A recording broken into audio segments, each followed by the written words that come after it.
सिद्धू जसं नेहमी म्हणतो की त्याच्याकडे त्यावेळी कामच नव्हतं. संजयची नाटकं चालू होती. हां, मी प्रत्येक त्या टप्प्यात शिकत गेलो, वेगवेगळं शिकत गेलो. जसं मी मगाशी पण म्हणालो की संजय एक दिग्दर्शक म्हणून कसा वाढत गेला मी हे बघितलं. म्हणजे नुसतंच प्रेक्षकांना काय हवं ते पण नाही करायचा, तो आहे ना सिनेमाला काय हवं आहे याचा खूप आतून विचार करायचा.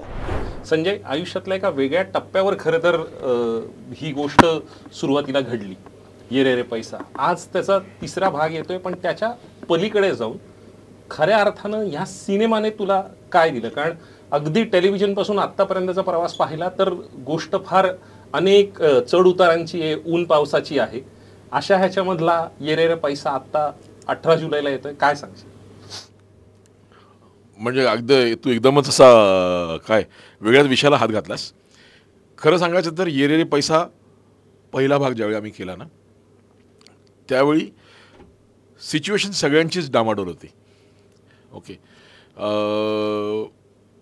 म्हणजे माझा गुरु येऊन गेला होता. तो बॉक्स ऑफिसवर त्याने फार काही केलं नव्हतं, त्यामुळे मी खूप डिप्रेशनमध्ये होतो. सिद्धू जसं नेहमी म्हणतो की त्याच्याकडे त्यावेळी कामच नव्हतं. संजयची नाटकं चालू होती. हां, सो मला आठवतं आहे की जसं तू आता म्हणालास ना, तसंच ये रे रे पैसा पहिल्या भागाच्या वेळी ज्यावेळी आम्ही वर्कशॉप करायचो, तर वर्कशॉपचा पहिला दिवस मला सडनली आठवला, म्हणून मी हे शेअर करतो की तुला आठवतं संजय, मी बोललो होतो की हा सिनेमा करताना सिनेमाची सुरुवात करतोय आपण, आणि आपण नेहमीच जसं तू म्हणालास की ऊन पाऊस वगैरे चढ उतार वगैरे सगळे बघतो. मला असं वाटतं की सध्या आपण सगळेच मोठा चढ बघून खूप खाली उतरलो आहे, आणि आता त्या नोटवर आपण हा सिनेमा सुरू करतो आहे. सो सिनेमा करताना फक्त हे लक्षात ठेवूया की बॉस आपल्याला काहीतरी करून दाखवायचं आहे. हे माझं पहिलं स्पीच होता वर्कशॉपचं, मला अजून आठवतं आहे. आणि त्या नोटवर आम्ही ये रे रे पैसाची सुरुवात केली, आणि आता त्याचा तिसरा भाग होतो आहे. सो त्याच्यात खूप काही आलं असं मी म्हणेन की तेव्हा सुरू केलं होतं ह्या स्पीचने, आणि आता ये रे रे पैसा 3 रिलीज होतं आहे. निश्चित.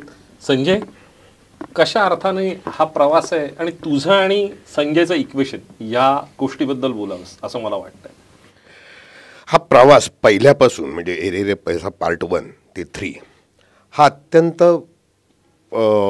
तुमच्या आयुष्यात काही गोष्टी घडतात ना, आणि त्या तुमच्या मेंदूत राहतात, त्या सगळ्या आठवणी तुमच्या कुठेतरी मेंदूच्या कप्प्यात राहतात. हे आम्ही आहे ना हे केलं.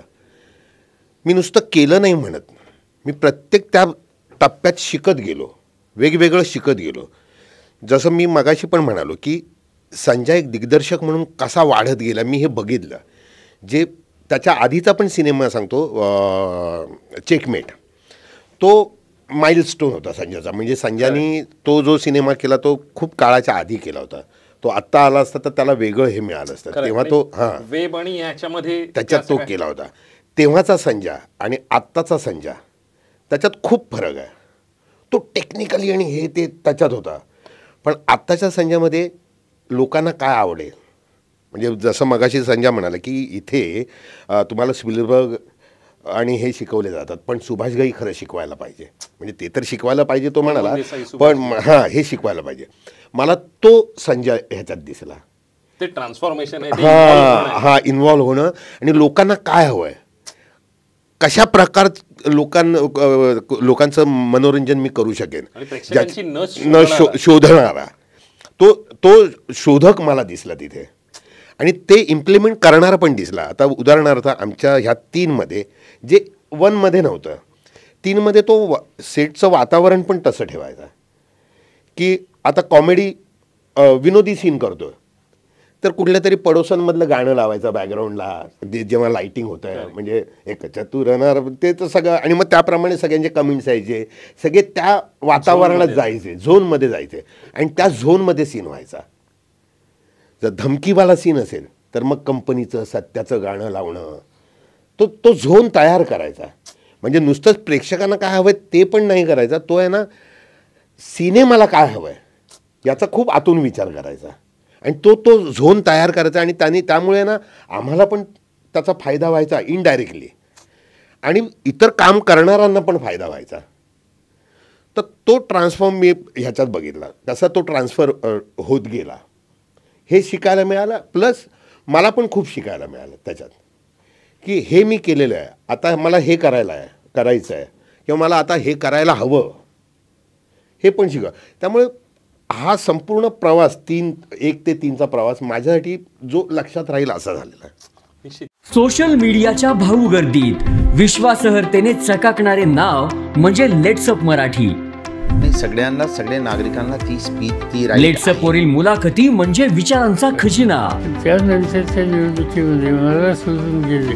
बातम्या केवळ वस्तुस्थिती सांगणाऱ्या, न प्रोपगंडा, फक्त जनतेचा अजेंडा. क्योंकि आने वाला कल जाने वाला है, जाने वाला कल आने वाला है. राजकारण, मनोरंजन असो की क्रीडा क्षेत्र, महाराष्ट्राची स्पंदने संवेदनशीलतेने टिपणारे माध्यम म्हणजे लेट्सअप मराठी. जगासोबत एक पाऊल पुढे राहण्यासाठी लेट्सअपचे ॲप, सोशल मीडिया आणि वेबसाईट सोबत कनेक्टेड रहा.